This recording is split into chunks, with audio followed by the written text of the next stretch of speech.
Hello everyone, I am Vikas Bharadwaj. I am your teacher for physics. Today we are going to study the topic of graph, which is in your first chapter of equation of motion, in which actually we study the ST graph, the VT graph. These are the two graphs in the ninth class that we study generally, right? So we will going to study about these graphs, but before starting that, we actually need to have a profound basics of what it is, how a graph is drawn, what a graph meant when we see a graph. We should be able to derive all the information from the graph, right? So let's start it. As you all know that this is the graph that you usually see. This is the graph that you usually see, in which we say we take this as y-axis, right? This as x-axis. This is the positive side of y. This is the negative side of y. Similarly, this is the negative side of x and this is the positive side of x if this is taken as 0, right? We all know this. This is the basic thing, right? Now, let's say if we take an equation which is y is equal to x, and it is told to us, draw a diagram for y is equal to x. What it actually means is we need to see how this y changes when x changes, right? So let's see, if x is equal to 1, say this is 1, 2, we just name just them, right? Okay, now let's say if at x is equal to 1, what is the value of y? So y is equal to x, so it will be y is equal to 1. Similarly, at x is equal to say 2, y is equal to 2. Similarly, x is equal to 3, y is equal to 3. So you see that every time x is equal to y, because equation says so, right? So when we draw the graph for this, what we need to do is we need to plot these values, right? Say x is equal to 1, y is equal to 1. So 1, 1 is the point. So this is x is equal to 1 and y is equal to 1. So the first is this point is this. Second, x is equal to 2, y is equal to 2. So x is equal to 2, y is also equal to 2. So this will be the point. This is 2. This is 2. Then this is 3. So with correspondence to this, this will be 3. Actually, for a straight line, only 2 points are required. We are just making it sure that you people should be able to grab it, right? So now we'll take a scale, right? I just need to fix this up, right? Let's say if this is the right, see this, right? So we can draw a line like this. See, all the points get into this. We can also learn from this 45-degree, but right now you do not know about trigonometry, so we will just leave it aside right now. So what we have seen is, for x is equal to 1, we are able to fetch this type of graph. So wherever this is a straight line, right? So this is what a graph for y is equal to x will look like. Whenever there is a straight line, right, where we can say that y is proportional to x. As you know about equation of motions a little bit. So secondly, we also know how in the 8th class we must have seen that pressure is when we studied about pressure, we say it is force upon area. So we say that pressure is directly proportional to P and pressure is inversely proportional to A, if you remember. So similarly, if we say this, it will be y is proportional to x, right? And as x is increasing, y is also increasing. As x is decreasing, y is also decreasing. So we can take that to infinity, take this to also to infinity. We can do it anyway, right? So this is the first part that we need to say. Now, by this way, can we also draw y is equal to minus x, right? How it will be drawn? It will be something like this, because when x is positive, y will be negative, and when y will be positive, when x is negative, y will be positive. So we have also drawn this diagram in here. So as you have completely understood this, let's move on to the diagram. So this is right, this is the same diagram, but we have drawn it through a software. So y is equal to x is this, right? Similarly, for y is equal to minus x, it is this, right? So we are able to know about two graphs, and as I have told you, right, when x is positive, y will be negative. See, when x is 1, right, y is minus 1. See, this point says when x is 1, y is minus 1. Similarly, when y is plus 1, x is minus 1. So it is always negative, right? So this is the way we are able to know about an equation, or we draw an equation, right? Now similarly, this is another graph. This type of graph, this is known as parabola. This is known as parabola. Why it is a parabola? It is actually an equation of y is equal to x square. Y is equal to x square. How? Let's see. Let at x is equal to 1, y is equal to 1 square, and it will be equal to 1. At x is equal to, say, minus 1, y is equal to minus 1 whole square, it will again come back to 1. At x is equal to 2, y is equal to 2 square, so it will be 4.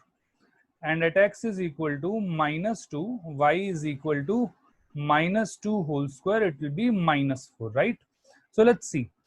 At x is equal to 0, y is equal to 0. At x is equal to 1, y is equal to 1. At x is equal to minus 1, y is equal to minus 1.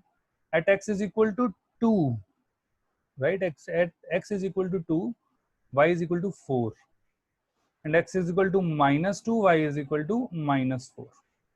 To draw the graph perfectly, we require a lot of points, right?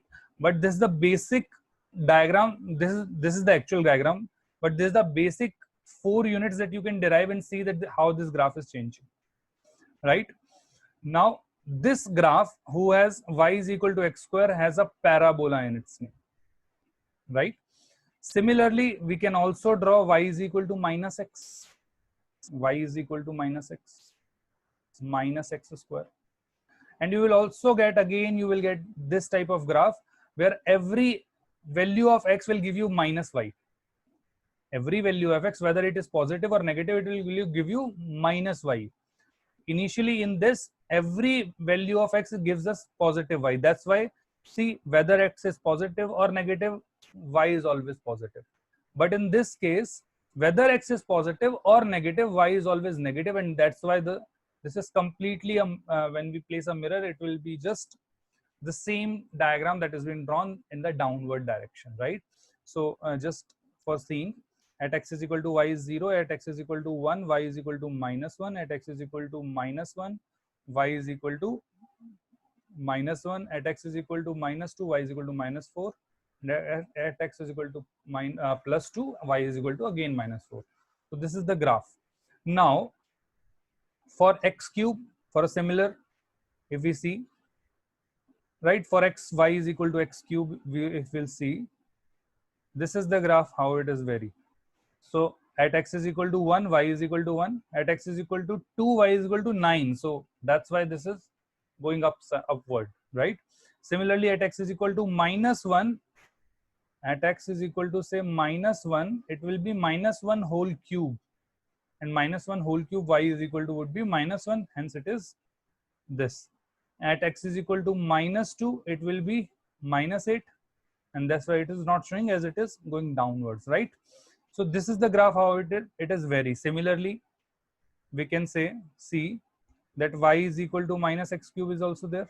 So again, the negative side will become positive and the positive side will become negative for x and y simultaneously, right? Now for x is equal to 4, if we say these are cubical, this, as they are called parabola, they are called cubical graphs, cubic graphs. They're not much related, but you should have a small understanding about it, right?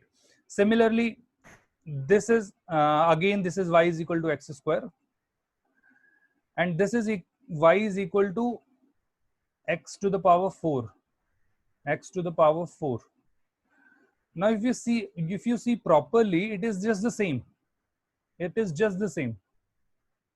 It is just like the slope of this graph and the slope of this graph is different. Oh my god, now I've talked about slope.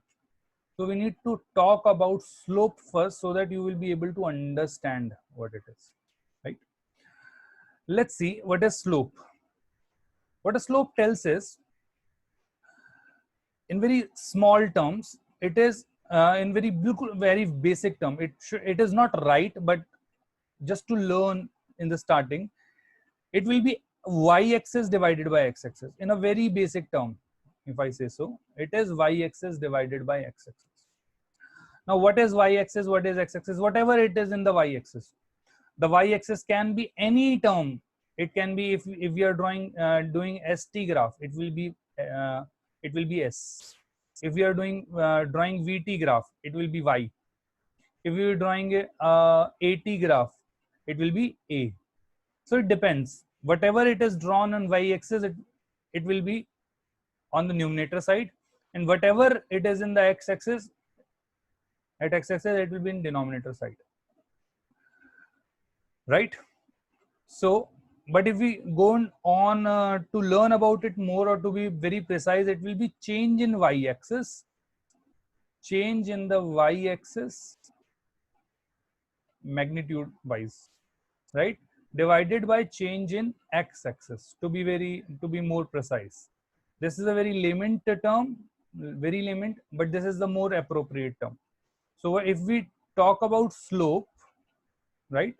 Slope is change in y-axis, change in y-axis. To be precise, it will be magnitude divided by change in x-axis, change in x-axis. Now let's see, if we see this x is equal, y is equal to x square graph, for x is equal to 2, y is 4. X has changed from 0 to 2, but y has changed to 4, right?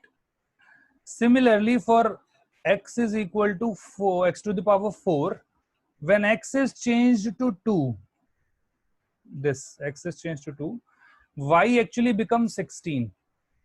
In this, y becomes 4. So we see for same change in x, there is a different change in y, right? And hence we say that the slope for both of them is different. And that's why we say that both have different slope. And if I take it 2 and name it as 1, right? Then I can also say that slope of 2 is greater than slope of 1. Why? Because the change in numerator is more, right, for second one than with respect to the first one. I think I'm making it a bit complex. I think let's make it more simple. Like, take this example again. Y is equal to x. We have seen that y is equal to x. This angle, by scaling, it was 45 degree, if you remember. What it talks about is, this is the scale. I just show you again, right? If you remember, this is the scale. See this. It is exact matching, right?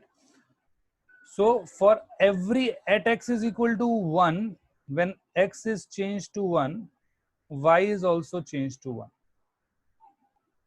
right? This is what it angles also talk about. Now, if I say for every change in x, say 1, y actually does not change to 1, it changes to this. If I take this point as midpoint, like this, right? And now if I take this scale and just see where this point comes. Okay, you will be able to see, right, this is the 0 and see this point is cut. Now what this graph shows, right, for every change in, when x is changed 1, the y is changed half, whereas the above graph says when x is changed 1, y is also 1. So this will be graph of y is equal to x by 2. This angle is smaller in the second case, the first case, then with respect to the first case. So we'll say that the slope of 2 is greater than slope of, I'm sorry, the slope of 1 is greater than slope of 2, right? I hope it sounds, now it sounds a little more familiar, right? Okay, again, I just again repeat it. What slope is? Slope of a graph, of any graph, of any xy graph. It will be change in y-axis, change in y-axis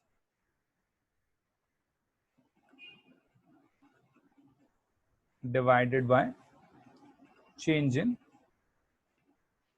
x-axis. So now let's practice. Let's see, this is a graph, right? This is a graph, and we need to find out the slope of this equation, this graph. So we see that the y-axis, on y-axis there is 2, x-axis 2, y is still 2, x-axis is 4, x is changed to 4, y is still 2, x is equal to 6, y is still 2. This means x or y, we can say, are not dependent. X and y are not dependent. They're not depending on each other. If they're not depending on each other, this means, in easy terms, we generally say y is directly proportional to x to the power 0. This actually means x is independent of y or y is independent of x, right? Or they are not dependent on each other. Secondly, when we talk about slope, so when we talk about slope, in this, as it is not changing, it's not inclined, it's just parallel to x-axis, its slope will be 0, because what we have done is slope is change in y, but the y is not changing. So 0 upon any change in x, say 1, it will only be 0, right? So hence the slope for this graph will be 0, first thing that we learned. And if this type of graph comes, then we should know that if this is y-axis and this is x-axis, then y and x are not dependent on each other, and that not dependent can be written as y is proportional to x to the power 0, right? Now let's see other graph. Now if we see this graph carefully, right, I think you will be able to see now. Now let's say this is y-axis, this is our x-axis, right? We see this is there, this point is there, right? That is actually cutting it, right? This. So if we take this triangle, say A, I'm just taking the scale so that it will be easy. Just second, right? If I just place it in here,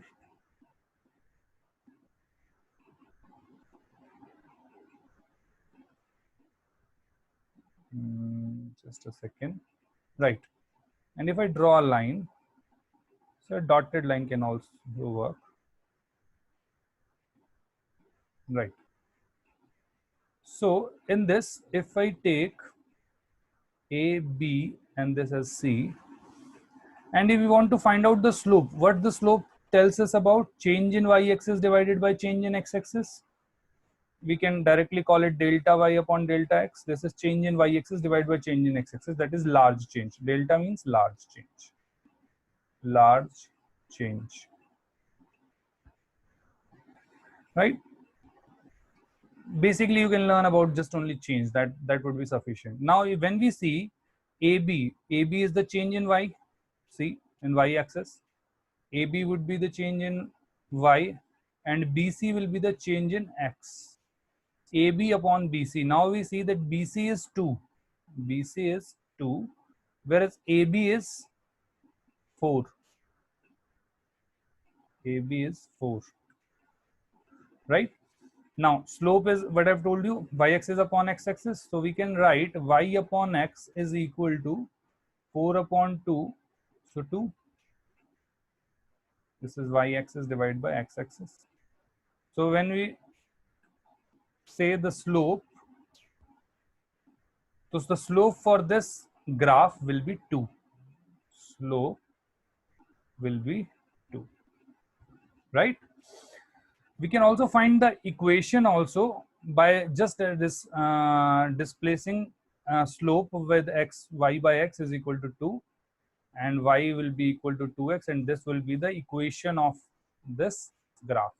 So you must be understanding why slope is that much important. Now let's practice another question. In this very question, if we see, the slope is actually measured along x-axis, from x-axis, because we are taking x as a constant, and then we are seeing how y is changing. As y is in, as x is in denominator, that's why we are actually taking, or we are calculating slope from x-axis. So this is what we are talking about, right?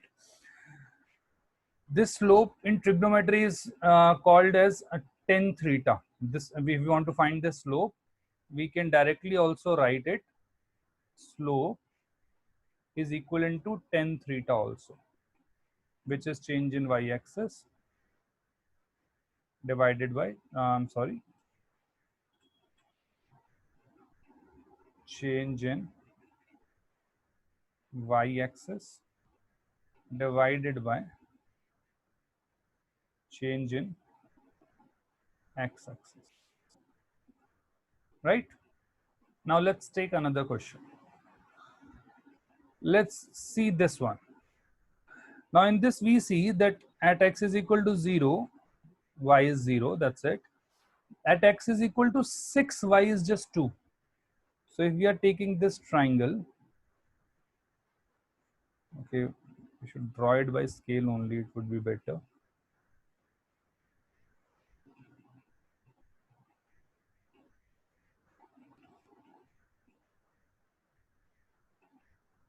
Right? So now this is A, this is B again, this is C. So for slope, it will be AB divided by BC. Length of AB is 2, length of BC is 6, hence the slope will come out to be 1 by 3, and this is our answer. Then you can also see this is the theta that we are talking about in this. Theta is just an angle. It can be x, it can be y, it can be z, it can be anything. So just do not think about what is this theta eventually comes out to be. It is just simply an angle. It is just to tell that this is the angle between these two lines, right? Okay, so we are able to find out the slopes for these three. Now, what is the benefit of u after for studying the slope? Let's see that also. If I see this, right, if I take this y, let's say if I take this y, I've just change the pen. If I say this is position time graph, position and time, this, right? And if we draw this position time graph like this, what this graph is telling us, see, just to take an example, this is 2, right? So let's at 0 is equal at 0 second, at 0 second the object is at 2. At 2 seconds the object is still at 2. At 4 seconds it's still positioned at the same point. At 6 seconds it's still positioned at the same time. This means its position is not changing, right? Second, so we can say it is at rest. This is the first way. Second way, what we can say is we can find out the slope. What is the slope? Slope is y-axis divided by x-axis. In this case, y-axis will be change in position. So say s2 minus s1 upon my t2 minus t1. Change in position divided by change in time. Now this change in position is actually, what we are saying is this change in position in this is 0. Time can be anything. The slope will come out to be 0. Now, as the object is at rest, there's one more thing. When we say about velocity, velocity is displacement upon time. In we write generally like this: displacement upon time. Displacement is actually change in the final position minus initial position. It is similar to s2 minus s1. This means this slope for st graph actually gives us velocity. So we can find out in two ways, right? First, we have seen that position is not changing, so it is at rest. Secondly, the slope is 0 and the position time, the slope of position time graph gives us velocity.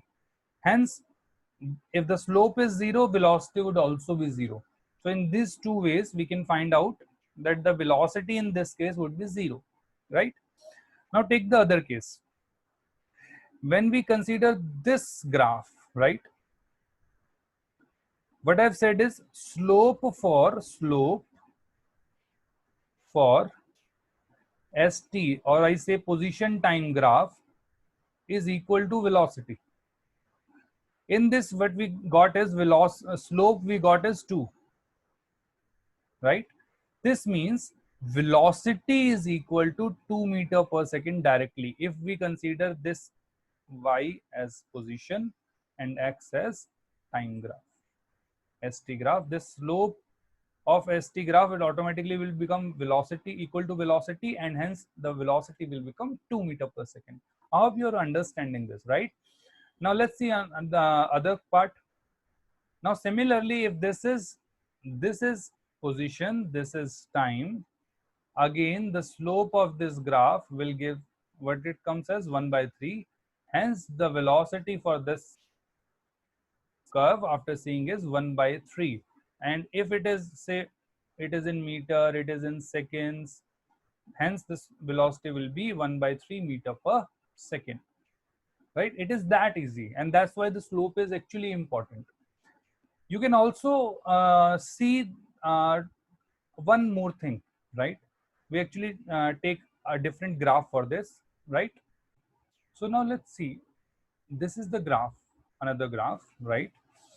In this, what is this is again a position time graph, so we'll just mark it. This is also position time graph, right? Now we see three graphs, A, B, and C. By the knowledge that we have already acquired, we can, if someone says find out the relation between VA, B, and C, so we see that this angle theta is maximum for this A. This is again in mid, less than the A, and this is less than both A and B. And we see, or we can say also by for change in x as 1, y is like this for first one, second it is that big, and third is that big. So in this, what we can say? We can say that the slope of A is maximum, slope of B is bit less than A, and slope of C is less than A and B. And slope is equivalent to velocity. So we can directly say velocity of A is greater than velocity of B is greater than velocity of C. Hope you understand this thing directly. Because this angle theta is greater, is maximum, right? And by this logic also, we have clarified this, that the change in this magnitude is maximum in A. And that's why velocity of A is maximum than velocity of B. We can also calculate this by theta. As I have told you, slope is also equivalent to theta. So tan theta, if I take it as A, if this angle is, I will say theta A, this angle is theta B, and this small angle is theta c, then I can also say that tan theta a will be greater than tan theta b, if that will be greater than tan theta c. Now if you are not able to see this, I can just write it down, because I think the video will be here. So velocity of a will be greater than velocity of b will be greater than velocity of c, because this is their slope of a, slope of b, slope of c, right? They are all greater than theta a, then theta. This is also slope, so we can say slope of a is greater than slope of b, and slope of b is greater than slope of c. And directly we can say, as we have already found out, that va is greater than vb, and which is also va is greater than vb, and vb is greater than vc, right? Hope you have understood the importance of what slope is, right? So if you have any doubt, please ask it, right? I most of the things we have clarified. We have also